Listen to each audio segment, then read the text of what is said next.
Islock mo na. Pag andito, di ba maaasahan talaga yun. Pag... Oo. Oh, ano na naman yan? Sinira mo na may halaman doon namin, Ate Janet. Kumaingay. Panira ka. Nagbibideo-video ka pa, paling naman yung camera mo. Paling yung mata. Belgium, may kasalanan ako sa'yo. Lago tayo kay Belgium. Bakit? Laman yan to. Ay, Patay. Kuya Bel. Belgium, may kasalanan ako sa'yo. Nakaayos ba rin cellphone? Mukha ba nabagsak na tong cellphone mo? May kasalanan ako sa'yo. Cellphone ko rin masira. Hindi, ere, yung kay Tito. Ano ba sa akin mo?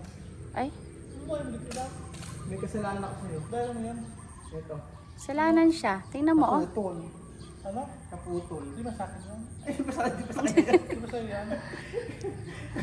Nalagay sa kwa sa base. Ano ba ito? Patay na. Sayang mo. Nalagay sa Pinutol mo kasi. Sabi na nga may bulaklak yan eh. Nangialam ka na naman kasi. O yun nga kasi hirap sa'yo. Gupit ka lang ng gupit. Hindi mo tinitingnan kung may masasaktan ka. Videographer ka, bilisan mo paglakad. Sa akin yan. Nasa'yo yan. Oh, sa kanya daw yan. Hindi naman daw sa'yo. Ano ba yan? So, nalagay sa base to? Ayun, nalagay sa base eh. Ito, ito, no? Ito. Diba? Nanira kayo ng halaman na may Hindi halaman. ko kasalanan to. Hindi kasalanan. Ikaw may hawak. Hindi mo kasalanan.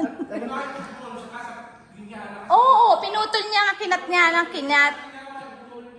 Oo nga, Birds of Paradise to. Nakita ko, hindi ko alam na may time ganito. Saan ba kinuha to? Kusang ano yan? Oo, sa kanila, sa may likod nila. Oo nga. Ang ganda, oo. Oh, ang ganda. First time na namulaklak, sinira mo pa. Bakit yung biling mga pinagagawa ko sa halaman? Uda-uda ko, hindi mo lang ako sa inulungan. Ay, talaga ba? Oo, alam mo. Naku, nakita kita ko. Dumaan ka lang sa shower, ano eh, tsaka mo binasayang ulo mo. Sabi daw ko ba, mag-ano, sinungaling. Nakikita mo, eto, alam niyo naman basang-basa na to. Ayaw niyo pang kunin, delete. Sino una nakakita? Ikaw. O de, hindi namin nasalat ni Kuya Bella, kaya di namin tinanggal. Alam niyo naman ganun.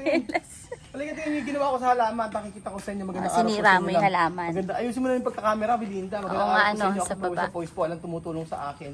Ganyan po talaga ang ugaling niya nila, Belinda. Ba't di ka magpaanggad? Anggad tayo sa resort. Eh, paano? Hindi na uso pa. Sabi na, anggad sa resort, nakaganyan ka? Andan yung chinelas ko. O, sige ba? Visit.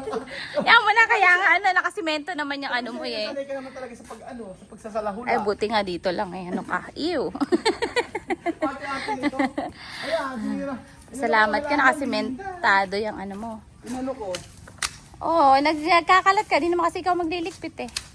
Hindi O, nagpet, diba? Ay, linis. Diba? Ang Diba? ligpit sa linis, Belinda. Oo nga, mali lang ang ano, sabi. Sorry naman. Asan may kape? May kape pa ba ako? Iinumin. Bakit? May sinabi ka ba? Wala, ano ba yan? Dito, pag wala sinabi, walang gagalaw. Oh, alam na, Walang ko yung style mo. kusa. Alam ko yung style mo. Nakita ko na isang araw, maraming trabaho, ano ginawa mo, nakaganyan ka lang. Kasi, Siyempre, alam ko wala ikaw. ka. Alam ko ikaw, kasi si Axel nasa likod mo, nakaganyan ka lang. Sabi nga ni Tita Princess, walay amo. Hindi naman ako. Kaya nag-ano na... Bukas ang gagawin niyo ni, ito nga, di ba to? Ano, sige, kaya mo yan. Bukas, kayo ni Ate Janet, ano niyo ito mga tinanggal ko. Kayo na magtanggal. Ayan. Ayan, nagkalat na naman po siya. Hindi, Ang kasi galing po niya magkalat. Madali kasi mag-anyan. Ang galing po niya magkalat kasi po hindi po siya yung naglilinis. Ang gagawin ko kasi diyan, hanggang itataas ko hanggang pag nasa taas na siyang ganoon, bahala na siya. Tama na lumago. paliwanag. Basta nagkalat ka. Sa barangay ka mag-explain. Talaga ba ang gagawin na nakapaka, Belinda? Hayaan mo na. Mapupudpud yung tsinelas ko, wala akong pambili. Dito tayo, oh. Pakikita ko sa iyo yung mga ginawa. Bukas, lilinisin ni Ate Janet siya. Sa Ate Janet kayo, hindi naman nagpunta kayo. Hindi kayo nagtampo. Hindi nagtatampo. May ano daw, nagpanagkita kami, may meeting nga daw siya. Ano sa pang meeting? Eskwado sa school. Sa school. Oo. Bukas, Meeting ng pagka nasisilip nyo na parating na naririnig yung busina ng O, tsaka kami gagalaw para lang kami langgaw. Ganun lang yun. Ano? Siyempre. So, ang gagawin nyo Ganun bukas, talaga. Wala kayo masyadong gagawin. Walang masyado, Belinda. Wala nga. Oh, ayan. Wala pa naman kasi walang check-in Wala pa. masyadong gagawin. O, di ba ang kalat mo? O. You see? Lahat ng dinaanan natin, puro kalat mo. Oh, ayan na nga. Tapos ito pa, lilinisin mo, walisan lang. Ay, pinapangit mo yung aming resort, sa totoo lang. Hindi, Belinda. Ayusin mo naman dito sa camera. Sorry na. Sabi ni Belinda mag-vlog. Salita ka. Sabi ni Belinda, ay pinapapangit mo yung aming resort. Ganyan siya, o ganyan. Alam ko magsasalita ka pero sa camera ka tumitig. Sorry Pag naman. nakita niyo yan, eto. Hindi, umorder ako ng cherry blossom. Kaya tinanggal dito. Mia, tinan mo, nalungkot na siya tuloy. Marami kasing gusto na may bulaklak. Kaya ganyan ang ginawa ko, bulaklak. Cherry O de, blossom ng ibig sabihin Palawan. sila lang yung ano mo, sila lang yung sinunod mo, hindi yung salo, hindi yung, Ano? yung feeling. Gusto na may bulaklak daw yung resort eh. Kaya nga. O, di- Daw. Gusto daw. Hindi mo gusto. Ang gusto ng mga ng mga tao na nanonood, lagyan doon na may bulaklak yung Kaya resort. nga, para So ang maganda. ginawa ko, tinanggal ko lahat ng halaman dito. Nilipat ko sa bahay. Ngayon, yung halaman dito, lalagay ko yung cherry blossom ng Palawan. Umorder ako ng 30 pieces na itatanim yun, Ate Janet. Bakit kami? Huwag ka na nga umorder. Hayaan nyo na pong ganyan na walang bulaklak yung kanyang resort. Ayan, ito na. Tingnan nyo po. Wala Wala po masyadong kalat. Alam mo yung kahit Wala kami masyadong lilipitin. Yung kinalbo niya na yung kaaming halaman. Hirap ako dito. Ayan, nilinis ko lahat yan. Hirap na hirap, pinagugunting mo lang. Nahirapan ba yun? Dalawang oras ako nagtatanim mula kanina, tapos ikaw habang umihilik. Ay, Tapos hindi at po yan, ako hindi nakatulog dahil nag-school po kami. Ayan, ano naman ang gagawin. Pag may school, di makapahinga. So eto, nilagay ko dito kalachuchi muna. Kasi bakit kalachuchi? Kasi Kasi makalat ka, makalat kalat. ito. Hindi, kaya kalachuchi kasi pag naglagas yung mga dahon yan, makikita nyo, puro bulaklak yan. Ayan, may 1 point na ako sa inyo. So eto, gagawin ito, tuturo ko sa hindi kanina muna Belinda. Sige, ano ba? Kay ikot mo ba lang? So meron natin na dito. Ba't yun, hindi mo pa ilipat? Saan? Kamukha nung tinanim mo. Ayun, oh. Ere? Oo. Oo, gusto ko na ilipat. Diba? Malago na siya, maganda na siya, oh. Ang problema kasi dito, hindi naman siya pataas. So ito, gagawin. Pa-bonsai. Oo, bukas pasilot mo kay Ate Janet yung mga malalaking ganito. Tatanim natin yan. Yun lang. Tapos sa kabila, may papakita ko sa iyo. Ayun, kalat. Hindi kalat Repeated. yun. Yun ay, nililinis yung bahay, Belinda. Diba? Nililinis yung bahay, Belinda. O, tapos... Nililinis yung bahay talaga, Belinda. Tapos, sige, ikaw na dito at maglilinis na ako. Iwanan ka na muna namin. Okay po, bye. Hanggang dito na lang po ang aming video. Ayan, nililinisin. Tapos, ere. Rico. Yun ako. Yun mo. Talaga mapaninindigan mo yun talaga nakapakan. Aray. Ubod ka ng tiyaga eh. Ito pa. Hayaan mo na. So, para at least alam niyo lang yung alam mo lang yung gagawin niyo bukas sa TV ni Ate Janet. Alam na ni Ate Janet, pagpasok pa lang ni Ate Janet, alam mo na Alam yan. niyo na yun. So pagka mga tapos na Ate Janet, tsaka kalilitaw. Ay, grabe ka, naghahatid niya, ni. Ano natin nga sa isang paso? 6:30. Ayan, kung di lang yung nilinisin. Masyadong Ay, oo, napaka-konti. Ayan lang. Hiyang-hiya nga kami sa'yo eh. Ah. Napaka-konti ng ginagawa mo. Tapos yung mga basahan na rin, mga pinagpatuloy na si Janet, ipat ninyo. So yun na. Hindi naman umaraw, umulan eh. Ayun nga, pagod ako, Belinda ha. Sa totoo lang. Pagod lang, pag pagod na pagod. Oo. Wala nang energy. Bukas, ewan ko. O sige na. Okay na. Umalis ka na. Tapos. Nakapa talaga siya. Ano gagawin? Saan pupunta? O, ayun na gagawin natin. O, sige na. Natin, ikaw lang. Kayo lang pala. Maaga. Halika na't magkape na tayo. Alam mo tayo tinapay. Wala man lang ganoon. Di na. Yun na. Nakapatay ba yung ano ito? Rep? Patay muna. So, ayan mga amigo ginawa ko na hindi ako tinulungan ni Belinda kasi magmamap daw siya. O, sinabi ko, totoo sinabi ko, magmamap ka. O, sipag-sipag. Alam mo, sipag-sipag mo, ang linis ng bahay nyo, walang marumi, walang alikabok.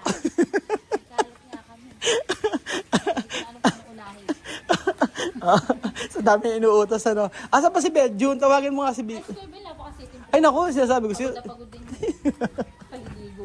Ay, hindi pwede dumaan, Belinda, sa gitna. Sa gitna ang tamang daanan. Ay, nako. Kaya dapat talaga pabalikin natin si Chamamin. Meron tayong isang araw lang yan. Oo. Pero ikaw bawin eh. Maasahan.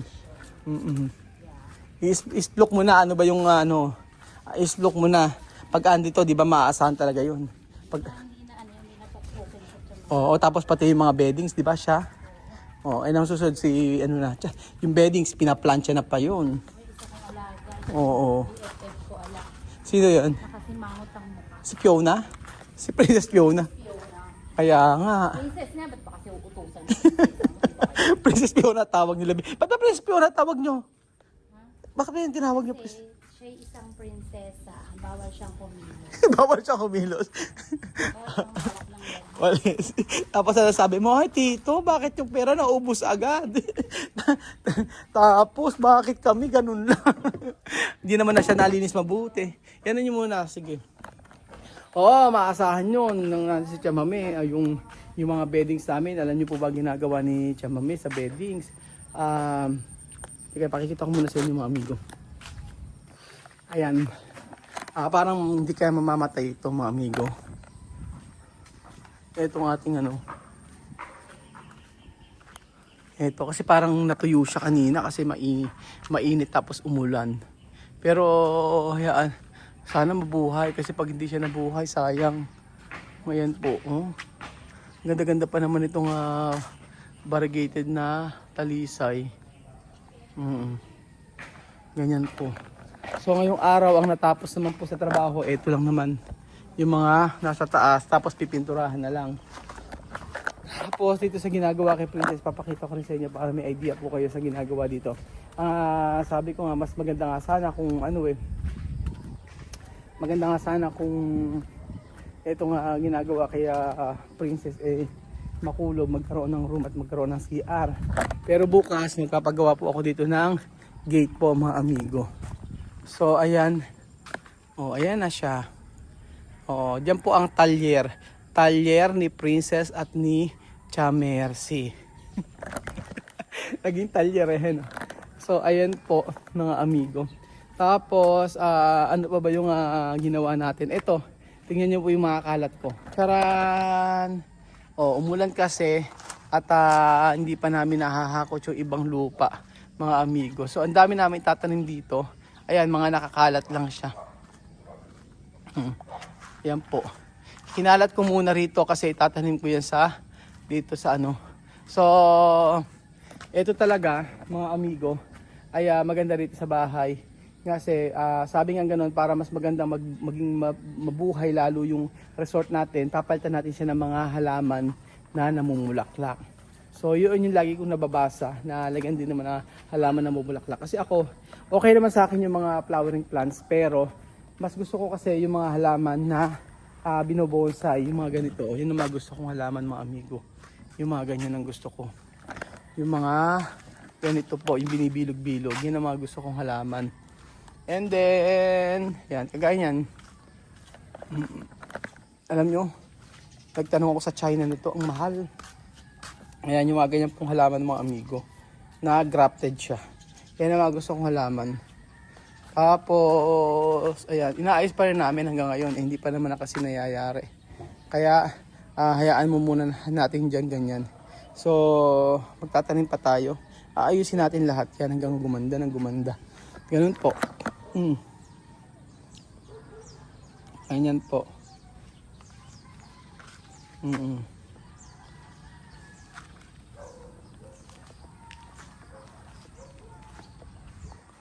Oo. So, yun talaga mga amigo. Talaga ngayon, nare-realize namin yung kahalagahan. At di naman kasi, di ba, nang umuwi naman sila Chamame, hindi naman namin pinauwi, sila nga may desisyon. Pero ngayon, nare-realize namin na talagang mahalaga siya sa pamilya. Hindi dahil sa naglilinis, kung hindi talagang maaasahan yun sa lahat ng bagay, sa pagpamesakit, ganyan. Sobra siyang sa lahat kakaiba siya. Maaaring nagkaroon ng problema before, pero para sa akin mga amigo, siya yung aaminin ko, yung talagang kapatid ang turing at talagang sabi ko nga po sobrang sarap kasama noon, lalo na kapag tawanan lang ganyan. Ang problema naman kasi medyo minsan seryoso ang lola ninyo. Yan po. So sabi nga merong perfect time sa lahat ng nangyayari sa ating buhay.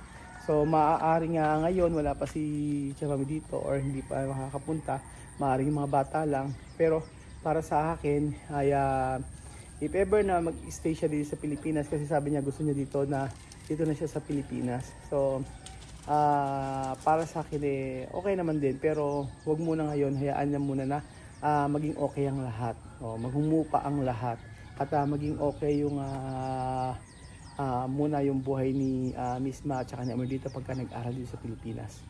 So yun po mga amigo, yung ang hiling, ang gusto ko lang kapag ka nangyari yun, nawa maging okay na lahat, wala nang problema, puro happy lang, ayun, chill lang ang lahat. So magkaroon ng give and take sa mga mangyayari. So talaga maaasahan. At yan yung talagang aminado ako aminado ako na si Tia Mami maaasahan sa lahat ng bagay, sa lahat ng oras, kahit na madaling araw pa yan. Sobrang bait na tao. Ngunit dahil sa hindi inaasahang pangyayari, maraming tao yung gustong magwasak ng relasyon ko bilang kapatid, kaibigan kay Tia Mami. So sinira nila yung ginulo nila yung isip ni Tia Mami before. Pero okay, tapos naman at least nag-sorry, na-realize niya lahat ng mga pagkakamali niya. And then ang pinaka-importante dun is nagkapatawaran at okay na po ang lahat. So yun po mga amigo, thank you so much po. At tayo ay maglinis dito sa ating resort, ating bahay mga amigo, ang ating dream house. So thank you so much po. Mapagpalang gabi po sa inyong lahat. Hapon pala, mapagpalang hapon po sa inyong lahat. So thank you so much po at God bless.